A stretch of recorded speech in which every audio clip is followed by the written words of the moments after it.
સતત 5મા દિવસે દબાણો દૂર કરવાની કામગીરી હાથ ધરવામાં આવી છે। યાત્રાધામ બેટ દ્વારકામાં વધુ દબાણો પર બુલડોઝર ફેરવવામાં આવ્યું। બેટ દ્વારકાના પાર વિસ્તારમાં દબાણો દૂર કરવાની કાર્યવાહી કરાઈ। નાના મોટા બિન અધિકૃત બાંધકામ તોડી પાડવામાં આવ્યા છે। સતત 5મા દિવસે દેવભૂમિ દ્વારકામાં દબાણ હટાવવાની કામગીરી કરવામાં આવી રહી છે। જે પણ ગેરકાયદે દબાણો ખડકી દેવામાં આવ્યા હતા એ તમામ દબાણોને દૂર કરવાની કાર્યવાહી છે એ કરવામાં આવી રહી છે। ફરી એકવાર દ્વારકામાં દાદાનું બુલડોઝર ફરી વળ્યું છે।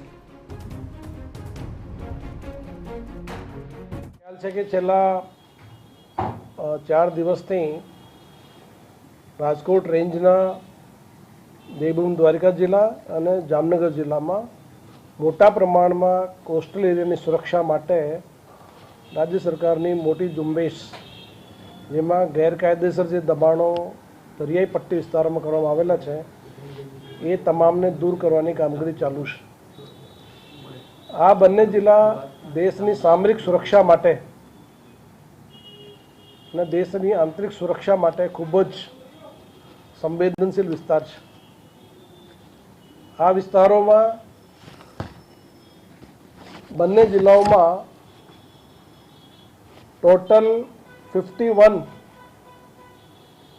અલગ અલગ પ્રકારના લેન્ડિંગ પોઈન્ટ છે, તેમજ જે ટાપુઓ છે એ ટાપુઓ પણ મોટા પ્રમાણમાં દરિયાઈ પટ્ટીની આજુબાજુ વિસ્તારોમાં છે, જે લગભગ 35 જેવા ટાપુઓ જામનગર અને દ્વારકા જિલ્લામાં ફેલાયેલા છે।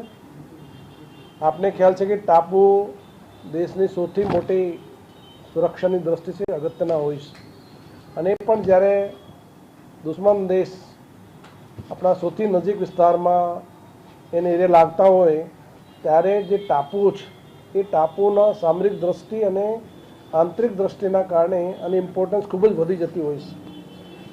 રાજ્ય સરકારની જે ઝુંબેશની અંતર્ગત છેલ્લા 4 દિવસની જે ઝુંબેશ છે એમાં જામનગરના પિરોટન આઇલેન્ડ જે ખૂબ જ મોટો સીધા જ આપને કાર્યક્રમમાં લઈ જઈએ કે